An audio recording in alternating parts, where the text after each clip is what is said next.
Silakan. Selamat pagi Bapak Ibu Saudara sekalian. Bersukacita? Amin. Ya, setiap hari kita sebagai anak Tuhan patut bersukacita. Ya. Satu tema yang akan saya berikan pada kesempatan pagi hari ini adalah proses. Ya. Proses. Semua orang pasti tahu apa yang namanya proses. Tiap manusia dalam kehidupannya pasti menjalani proses. Ya. Tidak ada yang tidak melalui proses. Dalam kita membuat sesuatu makanan yang instan pun pasti ada prosesnya, ya nggak langsung kita makan ya. Jadi ada prosesnya. Kalau membuat misalnya mie instan pasti harus rebus air dulu ya, sampai matang, bungkusannya dibuka, dimasukin, ditambahin telur mungkin dan sebagainya. Tetap ada yang namanya proses ya. Tetapi kita tahu di sini bahwa proses itu dalam kita menjalani suatu proses harusnya ada perubahan. Seperti tadi dari mie instan tadi ya, dari bentuk yang kering ketika diproses akhirnya menjadi bentuk yang matang, basah gitu ya, dan ada buahnya dan sebagainya, ada perubahan yang terjadi. Itu yang namanya proses. Manusia pun mengalami proses, manusia mengalami perubahan dalam kehidupannya. Pada masa-masa pandemi ini pun kita mengalami proses ya, proses dari harusnya ibadah dengan nyaman mungkin ya, dengan harus bisa duduk berdampingan bersama-sama dempet-dempet, pulang ibadah bisa bercengkrama, bisa citika-citiki ya, bisa saling bersalaman dan sebagainya. Tetapi karena kondisi dan keadaan yang ada saat ini, kita tidak bisa melakukan itu, prosesnya lagi, mengalami perubahan lagi. Habitat kita, kebiasaan kita akhirnya juga harus berubah ya. Sekarang semua pakai masker, semua pakai face shield. Ya dulu kan rasanya aneh kalau kita ibadah kok pakai masker ya. Tetapi sekarang pakai masker. Saya dulu paling tidak suka pakai masker karena kayaknya sesak nafas ya. Ketika orang biasanya kalau flu biasanya kan pakai masker, saya nggak mau karena kenapa? Kayak rasanya nggak enak, sesak nafas gitu ya. Tetapi sekarang mau nggak mau saya harus membiasakan diri memakai masker. Harus ada perubahan ya, karena kondisi dan keadaan yang ada. Firman Tuhan kita akan baca dulu bersama-sama Yeremia 18 ayat 4 sampai dengan yang ke-6. Yeremia 18 ayat 4 sampai dengan yang ke-6. Saya undang kita bangkit berdiri membacakan ayat ini. Yeremia 18 ayat 4 sampai yang ke-6. 1, 2, 3. Apabila bencana yang sedang dibuatnya dari tanah liat di tangannya itu rusak, maka tuang periuk itu mengerjakan kembali menjadi bencana lain menurut apa yang baik pada pemandangannya. Kemudian datanglah firman Tuhan kepadaku, bunyinya, masakan aku tidak dapat bertindak kepada kamu seperti tukang periuk ini, hai kaum Israel? Demikianlah firman Tuhan, sungguh seperti tanah liat di tangan tukang periuk, demikianlah kamu di tanganku, hai kaum Israel. Terima kasih Tuhan. Mungkin bisa saya ubah kata-katanya dari ayat 6. Masakan aku tidak dapat bertindak kepada kamu seperti tukang periuk ini, hai jemaat Siloam ya, atau diri kita sendiri. Demikianlah firman Tuhan, sungguh seperti tanah liat di tangan tukang periuk, demikianlah kamu di tanganmu, hai jemaat Siloam ya. Jadi kita pun mengalami proses ya, seperti tadi dikatakan seorang penjual yang membuat bejana dari tanah liat. Ada proses yang terjadi dari gumpalan tanah yang mungkin harganya murah, kemudian ketika dibentuk, diproses dengan cukup lama, karena kan nggak mudah juga, nggak semua orang bisa memproses tanah liat itu menjadi sebuah bejana. Diputar-putar gitu ya. Kalau saya kan di video itu kan diputar-putar ya, mungkin pusing gitu ya. Diputar-putar batu-batu kering dan sebagainya, dibuang supaya halus, dibakar mengalami pemanasan, mungkin dijemur juga ya, sampai akhirnya nanti dicat, sampai akhirnya menjadi terjadi finishing ya, menjadi satu bejana yang indah yang bagus. Kita baca dulu ya, kenapa kok Tuhan mau supaya manusia itu diproses? Mengapa manusia harus diproses? Karena Tuhan ingin manusia itu mencapai kesempurnaan. Manusia harus mencapai kesempurnaan, makanya diproses Tuhan. Tetapi kita tahu bahwa dalam setiap prosesnya Tuhan, selain yang bisa ditampilkan ya, manusia harus mencapai kesempurnaan. Nah, kita lihat dalam setiap proses kehidupan manusia ya, Tuhan tidak pernah membiarkan kita berjalan sendiri. Tidak sana kamu berjalan sendiri, mau jatuh, mau tergeletak, mau apapun kamu jalan sendiri. Enggak. Dalam setiap proses kehidupan manusia ya, Allah ada bersama dengan kita. Allah ada bersama dengan kita, Allah ada mendampingi kita. Jadi ada penyertaan Tuhan dalam setiap prosesnya manusia. Ada penyertaan Tuhan. Kalau kita memiliki seorang anak, saya pernah melihat satu video ketika anak masih balita sudah bisa berjalan, ingin mengambil sebuah bola di atas meja. Mejanya itu ada di lantai kedua.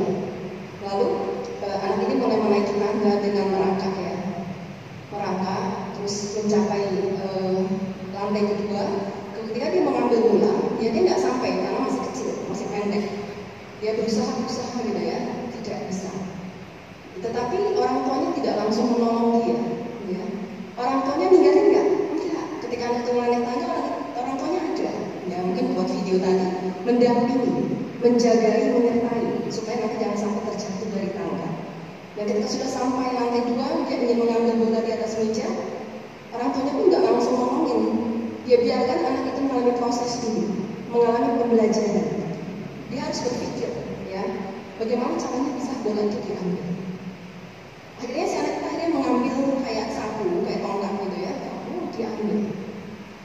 Lalu itulah yang dipakai untuk menarik bola itu, menggapai bola itu dari meja sampai bola itu akhirnya terjatuh dan dia bisa mengambil bola itu. Itulah kehidupan manusia.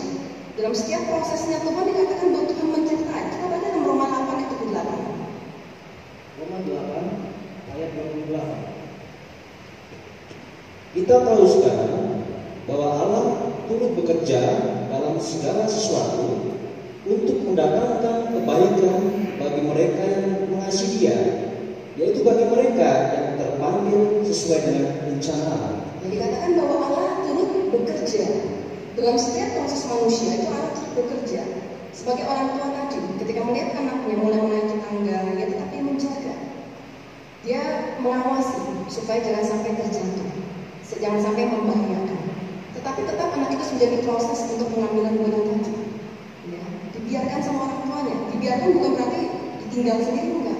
Orang tuanya tetap menyertai. Itulah yang terjadi dalam setiap kehidupan kita manusia. Dalam menjadi proses, seringkali kita merasa kok Tuhan nggak tolong ya.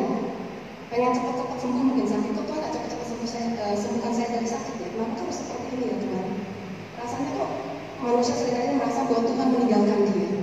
Tapi dia katakan bahwa Tuhan tidak pernah meninggalkan. Dia turut bekerja bersama-sama kita, ada bersama-sama, dia mendampingi kita. Dikatakan bahwa dia tidak akan membiarkan kita jatuh sampai tergeletak. Dia siap menolong kita dalam kondisi apapun. Tetapi manusia kita harus menjadi prosesnya, belajar supaya mencapai kesempurnaan. Ada beberapa hal bagaimana cara kita menjalani prosesnya Tuhan. Yang pertama adalah berserah. Ya. Berserah itu bukan kita pasrah. Terserah waktu Tuhan gitu ya. Bukan berarti kita menyerah. Ya. Pasrah menyerah itu artinya tidak mau berbuat apa-apa, pikirnya sudah negatif, udah nggak mungkin bisa lah. Ya. Rasanya nggak mungkin tercapai atau tujuan saya udah lah. Ya. Tidak mau berusaha. Ya. Tetapi kita mau berserah kepada Tuhan. Ada satu tokoh, seorang nabi yang terkenal yang selalu memberitakan firman Tuhan, tapi dalam kondisi satu saat, satu titik, dia mengalami kejenuhan mungkin, dia mengalami rasanya capek, sehingga dia bilang, Tuhan, saya mau mati aja. Siapa? Nabi Elia. Ya, Nabi Elia. Ketika dia dikejar-kejar oleh Ratu Isabel, mau dibunuh, gitu ya, jadi dia sudah terjadi kekeringan saat itu, ya dia rasanya udah capek, mungkin capek, ya. Udah lelah, udah jenuh, sampai akhirnya dia katakan dia mau mati. Tapi dalam kondisi kita lihat seperti ayat tadi bahwa Allah turut bekerja. Allah ada bersama-sama dengan setiap proses kita. Allah ada bersama dengan Nabi Elia. Dalam kondisi itu Tuhan menguatkan Nabi Elia, memelihara kehidupan Nabi Elia, dibangkitkan kembali sehingga Nabi Elia boleh bangkit kembali. Itulah kita tahu bahwa Allah kita seperti itu, yang tidak pernah meninggalkan kita ada dalam setiap prosesnya kita. Ya. Jangan menyerah. Kita boleh berserah, ya, berserah kepada Tuhan. Tapi tetap harus optimis. Ada satu wanita, perempuan Kanaan, yang meminta pertolongan dari Tuhan. Kita baca dalam Matius 15 ayat 22 sampai 28. Matius 15 22 sampai 28. Matius 15 ayat 22 sampai 28. Maka datanglah seorang perempuan Kanaan dari daerah itu dan berseru, "Kasihanlah aku ya Tuhan, anak Daud, karena anakku perempuan kerasukan setan dan sangat menderita." Tetapi Yesus sama sekali tidak menjawabnya. Lalu murid-muridnya datang dan meminta kepadanya, "Suruhlah ia pergi, yang mengikuti kita dengan berteriak-teriak." Jawab Yesus, "Aku diutus hanya kepada domba-domba yang hilang dari umat Israel." Tapi Tuhan itu mendekat dan menyembah dia sambil berkata, "Tuhan, tolonglah aku." Tapi Yesus menjawab, "Tidak patut mengambil roti yang disediakan bagi anak-anak dan melemparkannya kepada anjing." Kata perempuan itu, "Benar Tuhan." Namun anjing itu makan remah-remah yang jatuh dari meja tuannya. Maka Yesus menjawab dan berkata kepadanya, "Hai, besar imanmu, maka jadilah kepadamu seperti yang kau kehendaki."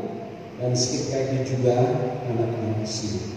Ya, jadi contohnya kita melihat bagaimana seorang wanita yang tangguh, ya dia mendatangi Yesus. Dia tahu kemampuan Yesus bisa menolong anaknya, bisa menyembuhkan, walaupun dia mengalami beberapa hal yang rasanya tidak menyenangkan. Dari ayat-ayat tadi kita sudah baca, ya, bagaimana kok rasanya kok jawabannya kok gak enak gitu ya. Mungkin kalau dia bukan wanita yang tangguh, ya dia menyerah, dia tersinggung dengan perkataan Tuhan, dia mundur, maka tidak akan terjadi mujizat, tidak akan terjadi kesembuhan bagi anaknya. Tetapi kita lihat bagaimana itu tadi betul-betul ya, dia berjuang, ya, dia berserah kepada Tuhan. Tuhan terserah, yang penting anakku sembuh, ya. Gimana caranya gitu ya, pokoknya Tuhan sembuhkan. Mau dikasih omongan apa, mau dikasih omongan yang menyakitkan mungkin, yang pahit mungkin, tapi dia berserah sama Tuhan, yang penting anaknya bisa sembuh. Dia berjuang untuk itu. Seringkali kan kita mengalami hal seperti ini, ya. Dalam setiap pelayanan kita, dalam setiap pekerjaan kita, seringkali kita mengalami hal seperti itu. Dalam setiap proses yang kita lakukan, seringkali mendengar perkataan-perkataan yang negatif, yang menyakitkan, yang seringkali membuat akhirnya kita menyerah, kita mundur, kita tidak mau berjuang. Tapi dalam hal ini kita mau belajar, ya, mau belajar untuk tetap berserah kepada Tuhan. Karena kita tahu bahwa Allah terus bekerja. Ketika kita berserah kepada Tuhan, Tuhan ada bersama-sama kita, menolong kita, mendampingi kita menghadapi kondisi apapun. Hal yang kedua, bagaimana caranya menjalani proses? Yang kedua adalah menikmati. Kita baca dulu Pengkhotbah 3 ayat 11. Pengkhotbah 3 ayat 11. Ia membuat segala sesuatu indah pada waktunya, bahkan Ia memberikan kekekalan dalam hati mereka. Tetapi manusia tidak dapat menyelami pekerjaan yang dilakukan Allah dari awal sampai akhir. Ya. Ada satu penelitian yang mengatakan bahwa ketika orang membuat pilihan untuk selalu bersukacita dalam kehidupannya, dalam menjalani kehidupan, proses-proses kehidupannya, dikatakan bahwa orang ini akan lebih kreatif, lebih produktif, dan tangguh terhadap situasi yang menantang. Bahkan dikatakan bahwa mereka akan menemukan solusi untuk masalah-masalah yang kompleks. Jadi ketika orang itu dengan sadar, dia memilih lebih baik saya bersukacita, saya menikmati setiap proses, setiap masalah persoalan, dikatakan ada sesuatu hal yang positif yang terjadi dalam kehidupannya. Dia lebih kreatif dikatakan, lebih berpotensi daripada orang yang selalu bersungut-sungut, putus asa, marah-marah, mengeluh ketika menjalani proses kehidupannya. Karena firman Tuhan dikatakan dalam Pengkhotbah 3:11 adalah bahwa Tuhan membuat segala sesuatu indah pada waktunya. Seringkali manusia dikatakan tadi tidak ngerti apa yang dilakukan Allah. Ya, manusia nggak tahu. Tetapi akhirnya percaya bahwa rancangan Tuhan itu selalu terbaik dalam setiap kehidupan kita. Jalani prosesnya Tuhan. Ada satu contoh, seekor burung di pastori belakang, mungkin bapak ibu yang sekarang jarak ke belakang itu ada kandang burung yang cukup besar yang kami buat. Diawali karena ada beberapa jemaat yang ngasih burung, ya udah kasihan kalau sangkarnya sampai kita buatkan sangkar yang besar. Lalu burung-burung kecil, salah satunya ada burung putar, burung putar. Dan suatu saat burung itu bertelur dan dia mengalami telurnya. Saya suka memperhatikan binatang-binatang yang ada sekarang, jadi seperti minisu ya. Sekarang ada anjing, ada ikan, ada burung gitu ya. Saya suka memperhatikan burung-burung itu. Ya, burung-burung itu sangat takut sekali mengalami telurnya. Saya tungguin, dia nggak pernah pergi-pergi. Berjam-jam dia tetap mengalami telurnya. Sampai suatu anak saya dia itu nanya, ini kok burung nggak pindah-pindah ya? Tetap aja mengalami telurnya. Saya bilang ya itu memang tugasnya dia sebagai seekor burung, induk burung yang mengurangi tentunya. Dia hanya pergi ketika saya lihat dia pergi hanya untuk makan. Ketika dia makan minum, ramanya diganti oleh yang jantan, digantiin sama pasangannya. Tetapi lebih banyak induknya ini yang betina ini yang ngerami berjam-jam, apa nggak capek ya? Soalnya bayangkan apa kita nggak capek ya? Melihat burung itu diam di situ ya, tidak banyak bergerak, tidak terbang. Dia menjaga. Saya merasakan burung itu betul-betul menikmati ya, sebagai seorang induk yang baik untuk mengerami telurnya. Nggak cuma 1-2 hari, saya mungkin lama amat ya, kok nggak boleh bawa telur ya? Lama, mungkin 2 bulan kalau nggak salah, 2 bulanan ya. Saya tanya ini sampai kapan sih telurnya? Kalau mungkin 2 bulan. Kemudian menetas lah ya, menetas anak burung tadi. Proses selesai, ada satu keindahan. Ya, tepat pada waktunya proses selesai ada keindahan. Coba kalau induknya tadi nggak mau ngerumi, mungkin nanti telur jadi busuk, akhirnya nggak bisa menetas ya. Tidak ada keindahan. Tapi karena ketekunan ya, si burung tadi menikmati proses mengeraminya berjam-jam diem di situ ya, nggak pindah-pindah, terjadi satu keindahan yang luar biasa. Jadi kita bisa belajar juga ya dari burung ya. Bagaimana dia betul-betul menikmati, mengikuti dengan tekun proses yang harus dijalani dalam kehidupan seekor burung. Hal yang kedua, proses kehamilan. Ibu-ibu yang sudah mengandung, bapak-bapak yang melihat ibu mengandung, lama ya, 9 bulan lebih ya, kurang lebih seorang wanita harus mengandung. Kalau yang mungkin tidak mengikuti, tiba-tiba ketemu, cepat udah mau lahir ya. Tetapi kalau yang merasakan hari demi hari gitu ya, zaman dulu rasanya gitu ya, menanti 9 bulan gitu, menanti 9 bulan. Tidak mudah, tidak mudah. Kalau seorang ibu tidak bisa menikmati proses kehamilan dia akan sering mengeluh. Akibatnya apa? Mengaruh sama si janinnya, secara psikologi kan mengaruh sama si janin. Tetapi ketika si ibu ya, pastilah ibu kasih menikmati proses mengandung. Ya, walaupun di tengah-tengah proses mengandung itu ada hal-hal yang tidak nyaman, gitu. Ada yang muntah-muntah, nggak bisa makan, mencium bau apa itu rasanya enak, mual, biasanya nggak apa-apa jadi nggak enak.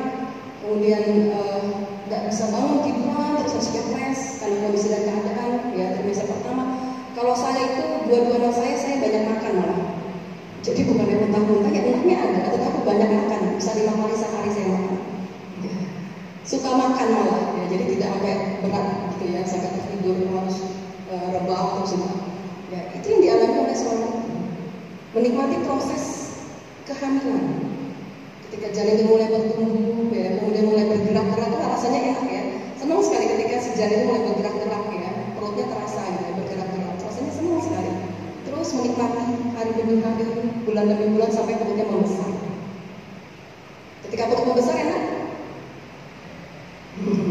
Ibu-ibu yang sudah merasakan tidak nyaman, berat. Bawa berapa kilo? 3 kiloan ada. Anak saya dia itu 3,5 kilo. Bawa 3 kilo di perut kan rasanya ya, kadang perutnya harus dipegangin kalau jalan pelan-pelan. Kalau tidur juga tidak nyaman ya, malam-malam dilalui dengan tidak terlalu nyaman tidurnya. Kadang harus diganti pakai bantal dan sebagainya. Ya. Tapi nikmati nggak? Dinikmati karena menanti itu. Ada satu keindahan, ada waktu yang indah nanti. Ketika proses itu sudah dijalani, ada satu keindahan yang akan dihadapi oleh seorang ibu. Ketika proses melahirkan, yang dinanti-nanti harus melahirkan, apakah enak? Ada kesakitan yang harus dialami seorang ibu ketika melahirkan. Ya. Ibu Rianti ini mengalami, saya kagum dengan Ibu Rianti. Ya. Mereka anak keduanya berjuang sendiri. Waktu itu saya ada di Semarang, jadi tidak bisa datang. Tahu mau melahirkan, ya, berjuang melahirkan. Itu seorang ibu ya, yang berjuang, tapi menikmati, ya, menikmati proses demi prosesnya sampai akhirnya nanti ketika anak itu keluar rasanya sukacita luar biasa. Ya. Tetapi kalau ibu yang tidak menikmati, itu nanti gak enak ya. Wah, nggak mau protes ya sama Tuhan dan sebagainya. Kasihan anaknya, akan berpengaruh kepada seorang itu. Jadi ketika melihat proses kehidupan Tuhan, mari kita nikmati apapun itu. Apapun itu. Karena tadi ada Tuhan yang menyertai, jangan khawatir. Dia tidak akan memberikan kita jatuh. Seperti Nabi Elia tadi, ketika dia sudah mulai dalam kondisi lemah, Tuhan memberikan dia kekuatan, menopang dia, membangkitkan kembali dia untuk bangkit menjadi seorang nabi yang luar biasa. Itu pun Tuhan kerjakan dalam setiap kehidupan kita. Nikmati. Dalam kondisi sakit, seringkali kalau saya ngobrol dengan orang yang sakit, kita gampang menyuruh mereka menikmati. Tapi kan nggak ngerasain nggak sakit ya, mungkin orang seperti itu ya, ini sakitnya luar biasa. Ya. Tapi saya katakan belajar, minta kekuatan Tuhan untuk bisa menikmati setiap proses. Anak-anak saya ketika dia sakit, seringkali mengeluh, belajar nikmati. Ya, belajar daripada mengeluh kan lebih enak nikmati. Belajar nikmati, minta kekuatan daripada Tuhan. Ketika kita belajar menikmati, ada satu hal sukacita, ada kekuatan yang luar biasa. Ketika kita menghadapi itu, dikatakan ada power ya, power yang luar biasa ketika kita menghadapi kondisi-kondisi yang mungkin membuat kita jatuh, membuat kita lemah. Kalau mengeluh, nggak akan ada kekuatan, makin jatuh kita. Ya. Hal yang ketiga, berserah menikmati prosesnya Tuhan. Yang ketiga adalah do your best, lakukan yang terbaik. Kolose 3 ayat 23. Kolose 3 ayat 23. Apapun juga yang kamu perbuat, perbuatlah dengan segenap hatimu seperti untuk Tuhan dan bukan untuk manusia. Ya. Apapun juga yang kamu perbuat, artinya apa? Dalam setiap kegiatan apapun yang kita kerjakan, bukan hanya kita berbuat baik ketika pelayanan, ketika di gereja. Enggak, firman Tuhan katakan apapun juga yang kamu perbuat, sebagai ibu rumah tangga, sebagai pegawai negeri, sebagai wira swasta mungkin, ya dikatakan perbuatlah dengan segenap hatimu seperti untuk Tuhan dan bukan untuk manusia. Kerjakan seperti kita melakukan untuk Tuhan. Tapi seringkali saya katakan manusia itu terbalik. Ketika kita mempersiapkan sesuatu untuk pemimpin ya, pemimpin tertinggi mungkin di negara kita, persiapannya luar biasa. Tetapi ketika melayani Tuhan, saya enak-enaknya sendiri. Ya, seringkali kan seperti itu terjadi. Satu tokoh, Paul William Bryan, biasa dipanggil Dear Bryan. Dia seorang pelatih football sepak bola Amerika. Dia terkenal dan legendaris. Nanti ada fotonya. Dia sangat terkenal dan sangat sukses menjadi seorang pelatih football. Sehingga suatu saat seorang wartawan mewawancarai dia, menanyakan apa sih kunci di balik kesuksesannya. Ya. Kemudian dia tanya lagi seperti ini. Apakah hidup Anda tidak akan demikian sukses jika tidak pernah menjadi pelatih sepak bola? Jadi wartawannya tanya, kalau kamu nggak menjadi pelatih sepak bola, kira-kira hidupmu sukses nggak? Nah, Bryan ini dia adalah seorang anak dari orang tua yang tinggal di peternakan Arkansas, ya. Jadi bukan dari orang tua yang hebat-hebat itu enggak, tetapi dia seorang peternak. Lalu dia menjawab ini, jika aku menemukan sepak bola, aku akan berakhir di belakang. Jika aku tidak menemukan sepak bola, aku akan berakhir di belakang seekor keledai sepanjang hidupku seperti ayahku. Tapi aku menjamin satu hal kepada Anda. Aku akan membajak galur atau tanah yang paling lurus di Arkansas.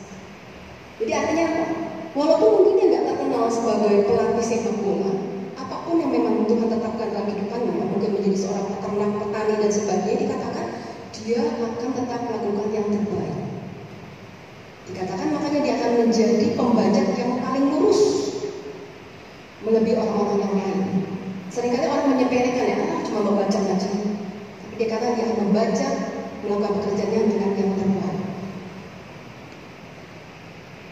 Jadi apapun yang kita kerjakan, lakukanlah yang terbaik. Apapun tugas sepele, mungkin hanya sebagai pembawa kolekan, pembawa kolekan. Lakukan yang terbaik setiap tugas kita. Ada satu kalimat bijak yang berbunyi demikian.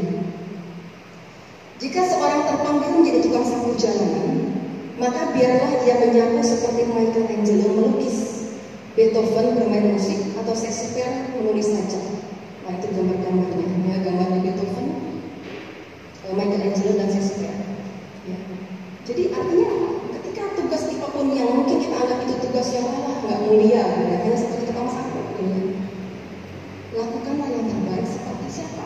Seperti ketika si Michelangelo itu melukis dengan indahnya, sehingga karyanya boleh dinikmati dan dihargai sangat mahal. Seperti si Beethoven, dia mengarang, menciptakan lagu-lagu dan dia bermain musik sampai terkenal di mana-mana. Seperti Shakespeare menulis sajak yang sangat dikagumi oleh banyak orang. Walaupun tugas kita hanya nyapu, walaupun tugas kita mungkin hanya ngepel, walaupun kita hanya bersih-bersih gereja, lakukan yang terbaik.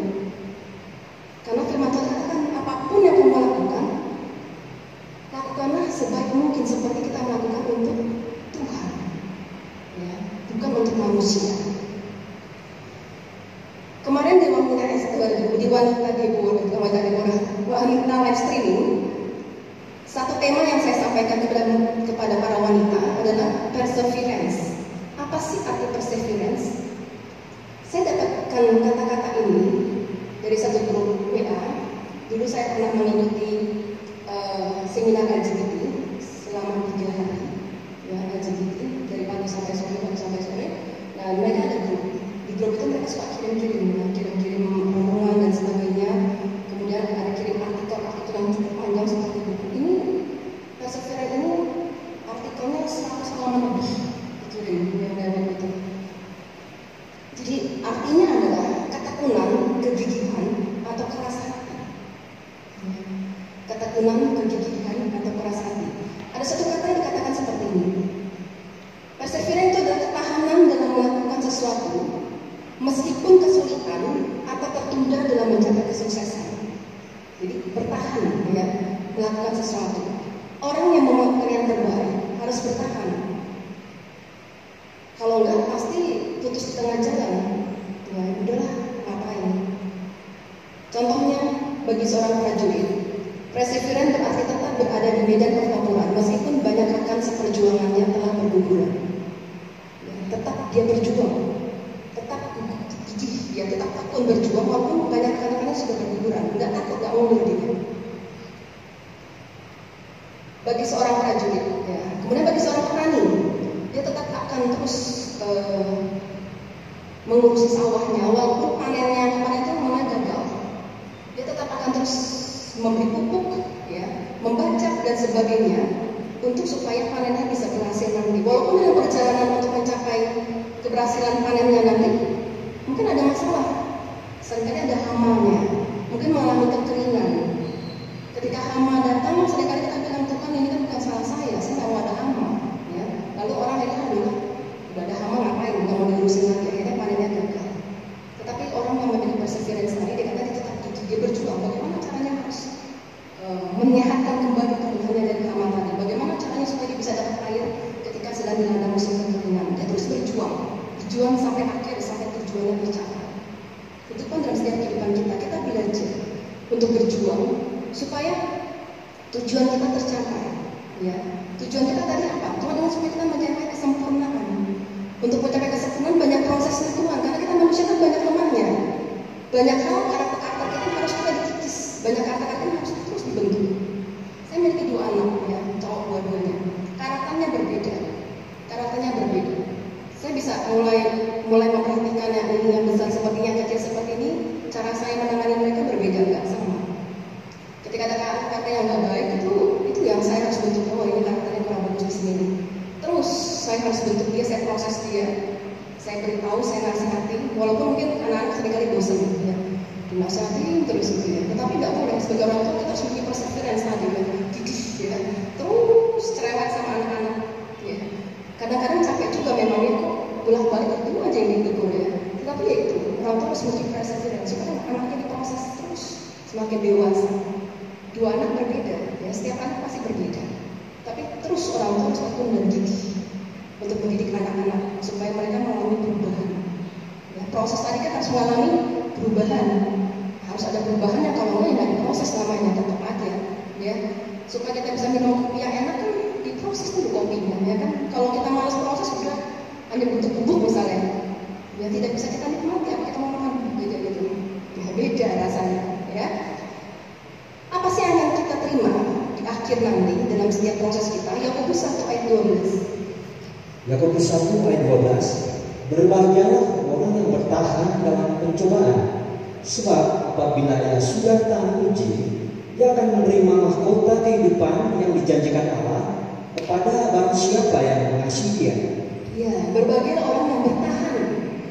Kalau kita bertahan dalam setiap proses yang memang sudah Tuhan siapkan dalam kehidupan kita, dan kita sudah tahan uji, kita akan menerima mahkota kehidupan. Siapa yang tidak punya mahkota kehidupan? Tetapi untuk mencapai mahkota kehidupan harus ada prosesnya dulu. Terus proses mencapai kesempurnaan tadi. Kalau nggak mau, nggak akan bisa menerima mahkota kehidupan. Mari Bapak Ibu, kita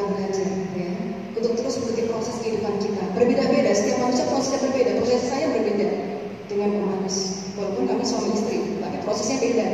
Ya, anak-anak saya prosesnya berbeda lagi. Bapak Ibu Saudara prosesnya berbeda. Nikmati setiap prosesnya Tuhan. Sampai kapan? Capek Tuhan kalau diproses terus, ya kan, seperti itu. Seorang ibu pernah berkeluh kesah, baru selesai satu masalah, kok timbul masalah lainnya lagi. Dan seorang eyang juga ngomong seperti itu. Rasanya sudah seperti eyang, anak-anak sudah nikah semua, harusnya rasanya sudah nikmat, sudah bebas. Enggak. Seorang eyang katakan, saya harus memikirkan masalah anak saya. Anak saya punya keluarga, dia punya masalah. Ya saya harus cukup memikirkan, itu pusing katanya. Saya katakan namanya seorang ibu, walaupun sudah jadi eyang, tetap ibu, ya kan? Tetap mikir anak-anak, mau nggak mau, pastilah. Adakah yang di sini tidak memikir anak-anaknya yang sudah nikah? Tetap kan mikirin ya, ketika anak-anak mungkin punya masalah, punya apa pun, tetap eyang-eyang itu masih mikir. Mikirin cucu-cucunya dan sebagainya. Sampai kapan? Saya sudah anak-anak sudah mentas semua, ya, sudah bebas semua kok. Tetap masalahnya tetap ada. Kita baca dalam Efesus 4 ayat 13. Efesus 4 ayat 13, sampai kita semua telah mencapai kesatuan iman dan pengetahuan yang benar tentang anak Allah, kedewasaan penuh dan tingkat pertumbuhan yang sesuai dengan kepenuhan Kristus. Sampai kapan? Sampai kita semua mencapai kesatuan iman dan pengetahuan yang benar tentang anak Allah, kedewasaan penuh, ya, nggak separuh-separuh, dewasa penuh, dan tingkat pertumbuhan yang sesuai dengan kepenuhan Kristus.